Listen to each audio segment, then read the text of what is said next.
Capítulo 14. A creche das baleias. Desliguei o despertador tateando no escuro, cego de sono. Mas um estranho barulho continuou. Um chiado forte, como se fossem galhos de árvores arrastados na estrada.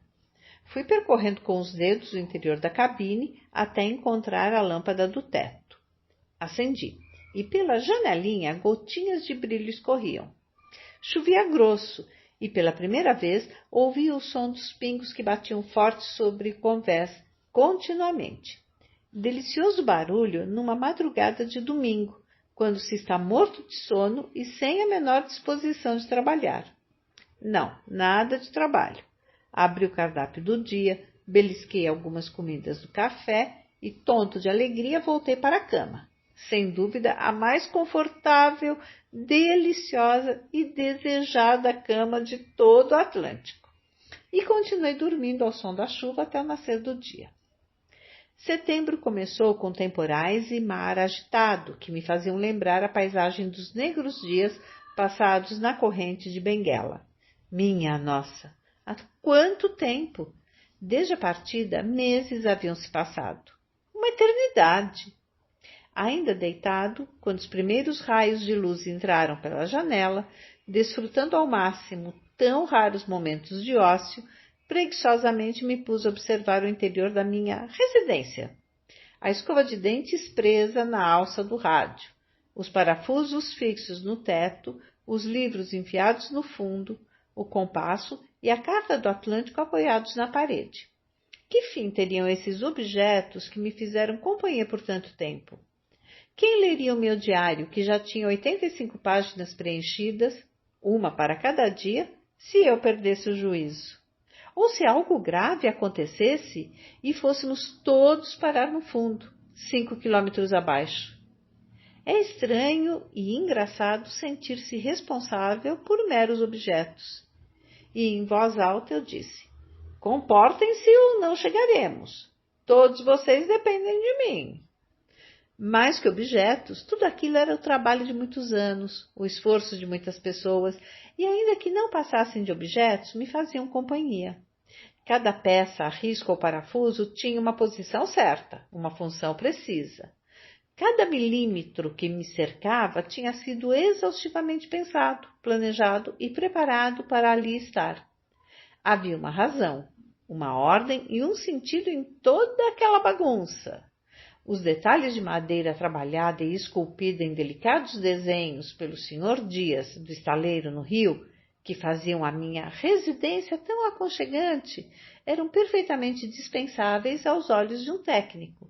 Mas ele sempre me dizia: Amir, madeira é vida, descansa os olhos e envolve o espírito. Você vai ver. Como ele tinha razão. As invenções, ideias, fiações e centenas de parafusos que o ferreiro instalou em todos os cantos, como se fosse para um filho seu. O recado do Timur, escrito a lápis no teto. Juízo, Amir, e boa viagem.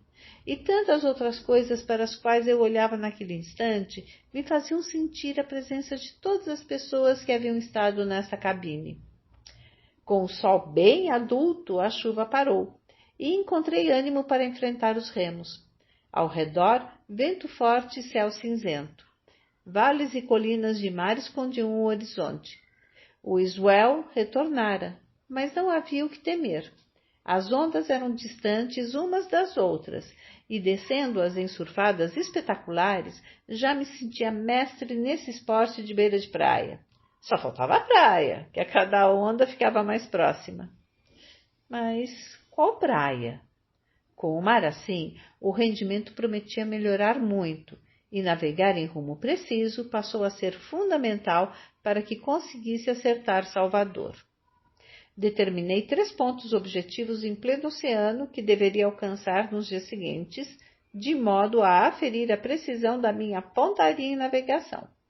O principal deles era o ponto que chamei de B1, na passagem do meridiano 30, e que me propus atingir no máximo até o dia 9 de setembro, quando completaria a 13ª semana de viagem.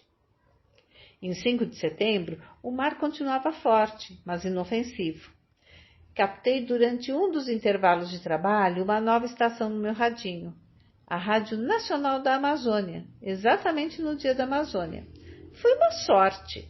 Fiz uma pausa para me aliar às comemorações e, atento, fiquei ouvindo um programa dirigido aos trabalhadores dessa continental região, em especial aos garimpeiros de Serra Pelada.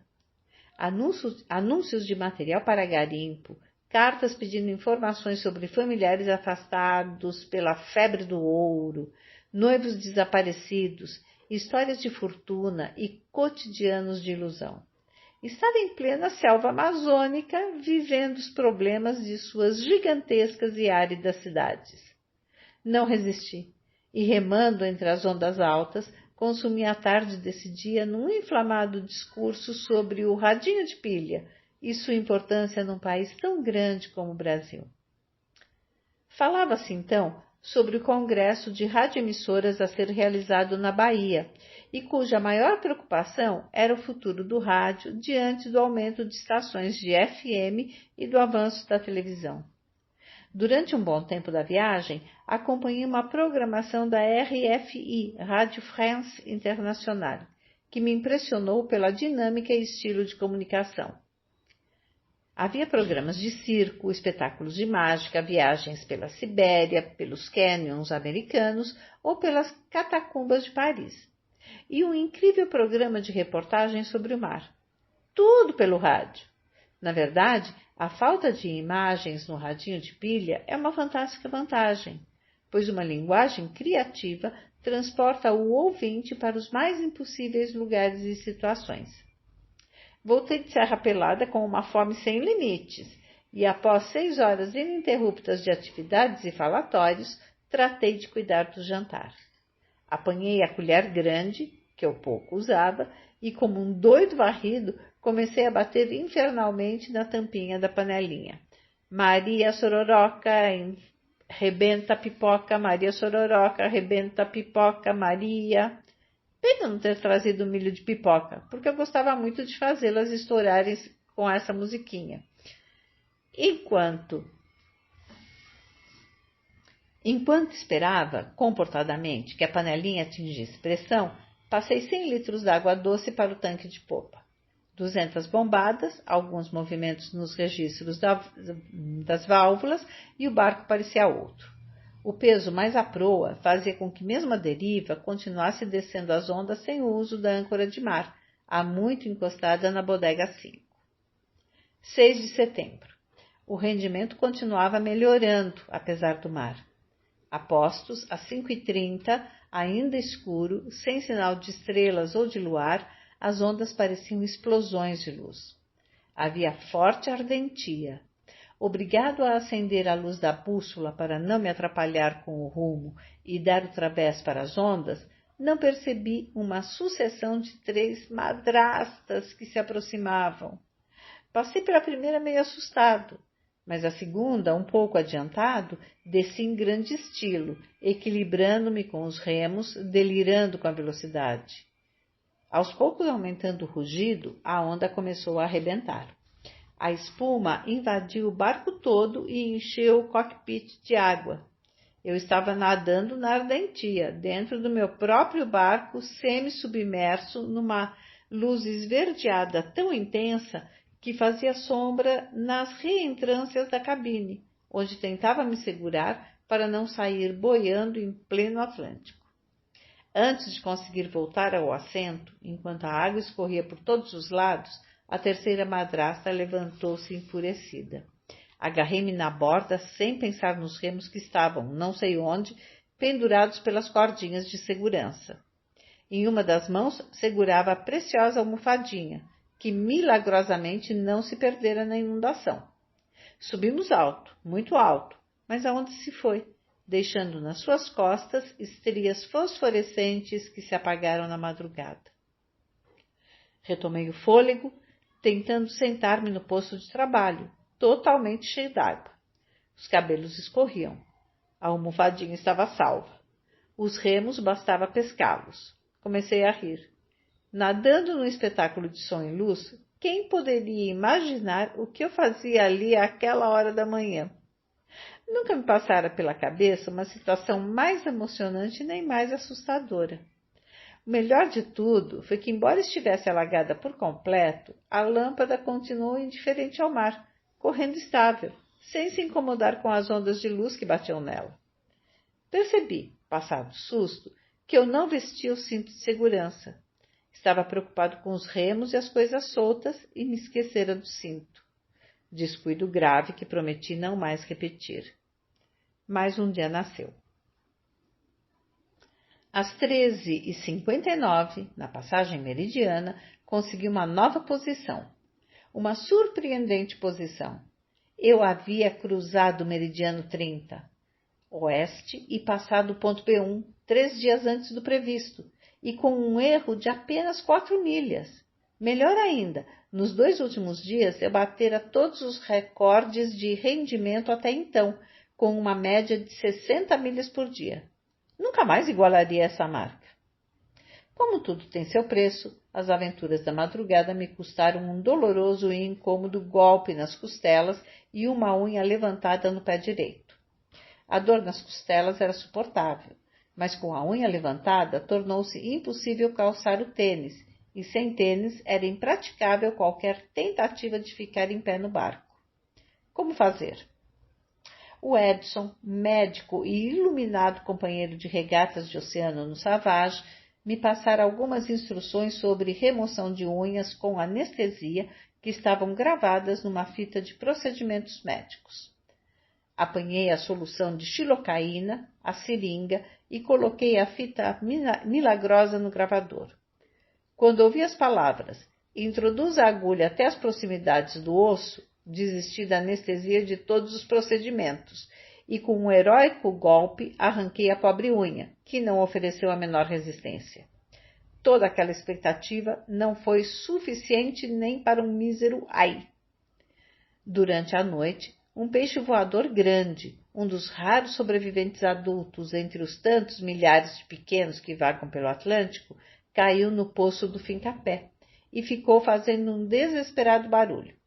Tentei pegá-lo no escuro algumas vezes, mas ele estava tão escorregadio e aflito, e eu tão cansado e sonolento, que desisti de salvá-lo. Pela manhã, ao encontrá-lo desfalecido, senti um grande remorso. Era manhã de 7 de setembro, uma sexta-feira, feriado nacional. Viva a independência! Berrei ao sair. Faltavam 285 milhas para a costa e 450 para o meu destino, Salvador. O Brasil continuava se aproximando. Pelo rádio, ouvi a Dona Zora com o meu horóscopo. O mar não está para peixe. No domingo, enfim, dispensei o cinto de segurança. As altas ondas desapareceram e a minha gaivota negra também. Sem um pingo de vento, ela tinha dificuldade em permanecer parada no ar planando e já devia estar batendo asas bem longe dali. Os dourados, pela primeira vez, não estavam por perto. Nem mesmo fiel Alcebíades. Estranho silêncio, depois de dias tão barulhentos. O mar totalmente liso, sem um movimento sequer. A cada remada, deixava para trás um par de pequenos redemoinhos na água. O que acontecia? Sinais de mudanças de ventos? De mau tempo? O barômetro estava firme e nada mudou. A inédita e total ausência das gaivotas e dos dourados me incomodava. Percebi como era importante a companhia deles e confesso que senti sua falta. Fazia um calor tremendo e a água azul transparente estava provocantemente convidativa. Vesti a máscara e mergulhei. O fundo continuava limpo, como da última vez. Ao redor, debaixo da superfície espalhada do mar, nenhum sinal de peixes. Atravessei esse domingo quente e tranquilo, como se fosse uma lagoa estagnada. Em silêncio, sem discursos, sem abrir a boca, pensativo, suando de calor. Segunda-feira, 10 de setembro. O calor piorou bastante. Terceiro mês da partida de Lüderitz. Puxa vida, 3 meses. Quanto tempo teria ainda pela frente? Era difícil dizer. 2 semanas, talvez mais. Tudo dependia do mar e do vento. O rendimento voltara ao normal. 33 milhas por dia. Terminaria o inverno ainda navegando no dia 22? Já estaria em terra no meu aniversário, no dia 25? Muitas dúvidas me atacavam. Fui à despensa, retirei mais 8 cardápios e deixei-os na cabine. E olhando o último deles, por acaso de número 100, fiquei pensando no dia em que ele seria aberto. Provavelmente já estaria muito próximo do fim. A partir desse dia, eu deveria inaugurar um novo livro de diário, pois o meu só tinha 100 páginas. Todas essas contagens eram uma forma de medir a distância e o tempo em que me separavam do Brasil.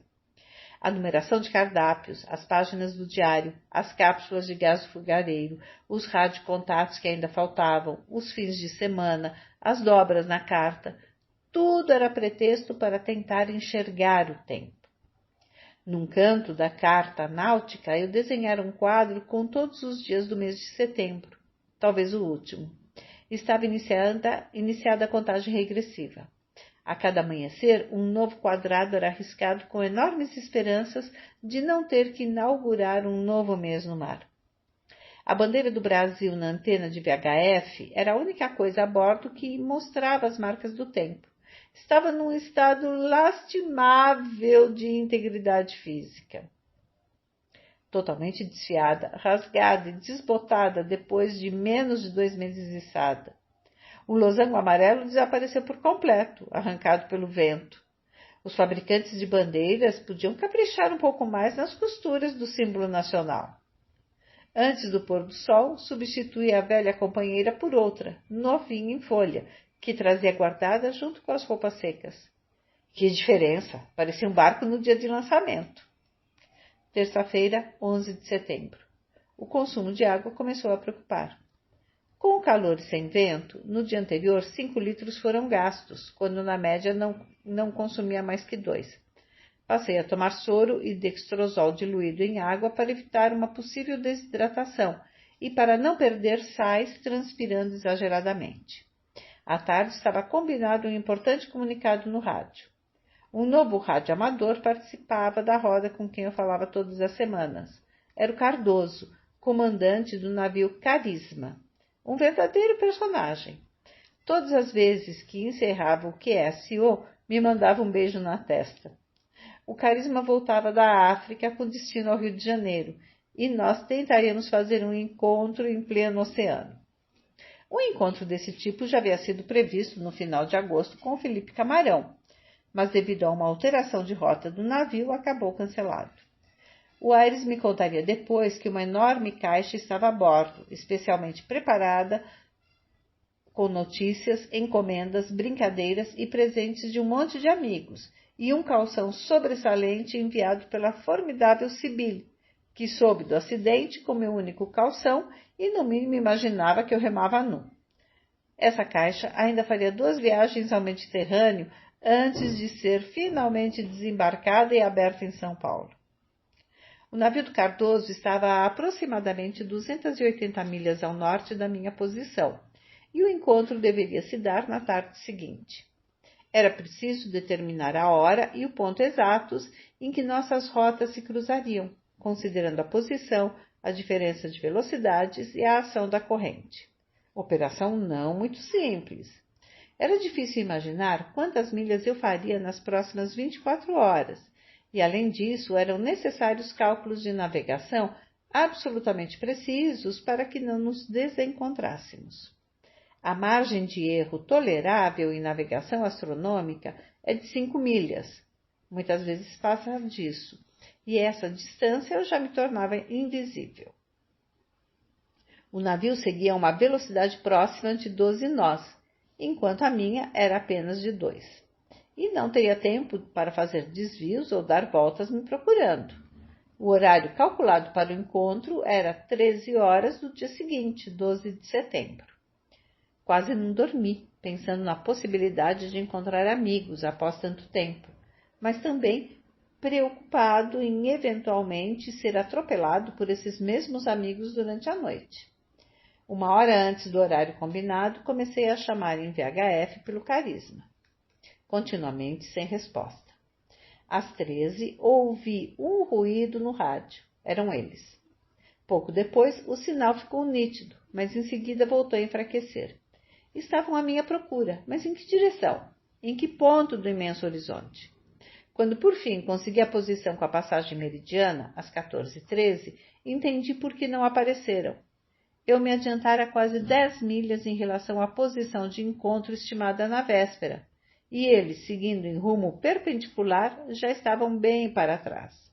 Não voltamos mais a nos comunicar. Teria sido muito bom ver pessoas, conhecer a fisionomia alegre do Cardoso e sua tripulação, ouvir vozes ao vivo. Mas melhor ainda foi constatar que, no fundo, eu não necessitava de nada e que, à medida que nos afastávamos em rumos distantes, o meu nervosismo desaparecia. Estava bem, na mais completa paz, e assim continuaria enquanto o horizonte fosse largo e desimpedido.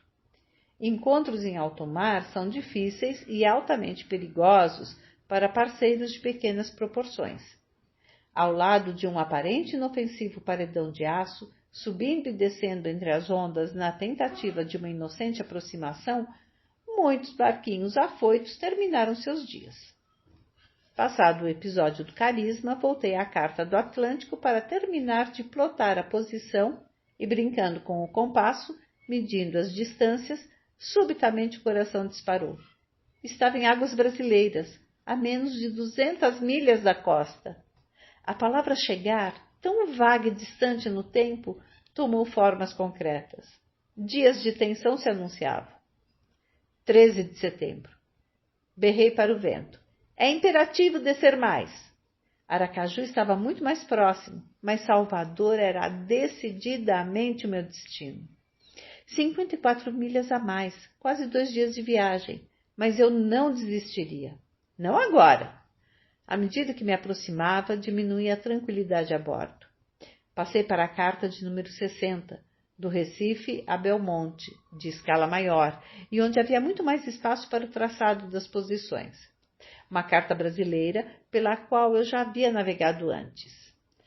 O mar amanheceu estranho, e o vento, embora tranquilo, começou a me preocupar, mudando constantemente de direção. Os dourados estavam de volta, porém inquietos e dispersos. Não me seguiam mais lado a lado. Eram quase 50, dos quais, além do Alcebiades, não consegui reconhecer mais do que 3 ou 4 dos velhos. Algo me dizia que eles se preparavam para partir em definitivo, pressentindo a proximidade da costa. Ondas altas demais para o pouco vento. Eu remava com alguma dificuldade, pensando no grande dia em que avistasse a costa. Seria mesmo verdade que eu estava tão próximo que talvez nem mesmo uma semana me separasse de uma vida que se tornara tão diferente e distante do meu eterno dia-a-dia no mar? Descendo uma onda, subindo outra, pensando distraído, um golfinho surgiu pelo lado, gordo e bem desenvolvido. Um golfinho boa vida, pensei. Mas os dourados, que tanto temiam os golfinhos, estranhamente não fugiram. Olhei bem e cocei a cabeça. Não tinha bico. Logo surgiram outros, e vi que não eram golfinhos, mas filhotes de baleia. Que vergonhoso engano para um navegador! Eram lindos e brincavam livres ao redor do barco, dando voltas, correndo as ondas por cima. Ficavam às vezes mais altos que a minha cabeça, e eu podia vê-los por baixo. Contei 7 ao todo. Mas o que fariam tão indefesos baleotes, órfãos de pai e mãe em pleno oceano? Decidi apanhar a máquina, que estava dentro do fundo da cabine, e ao me levantar para abrir a portinhola, em pé, do lado de uma onda, uma cena impressionante me surpreendeu. Baleias por todos os lados formavam um imenso círculo. Eram talvez 16 ou 17 visíveis e muitas outras cujas sombras transparentes fechavam o cerco todo. Eu estava bem no centro de uma creche de baleias, desavisadamente brincando com seus abrigados. Sentei-me de novo, sem fazer barulho, e cuidadoso procurei sair da creche sem despertar a ira dos enormes pais. O círculo era tão perfeito que elas caminhavam junto com os filhotes, sempre mantendo-os no centro. Ao me afastar, Uma baleia quase parada, meio inclinada, amamentava o filhote, balançando suave com as ondas. Como vim parar ali eu não sabia, mas a verdade é que jamais um ser humano poderia ter sido mais feliz entre tão desproporcionais e dóceis mamíferos. Enquanto lentamente ladeava a mãe, a página de um velho livro me veio à cabeça. Trata-se de um dos mais esplêndidos trabalhos sobre a arte naval brasileira, aliás, até hoje único. Ensaio sobre as construções navais indígenas do Brasil, escrito por Antônio Alves Câmara e publicado em 1888, que folhei pela primeira vez no Saco do Céu, na Ilha Grande, durante uma das viagens com a Rosa.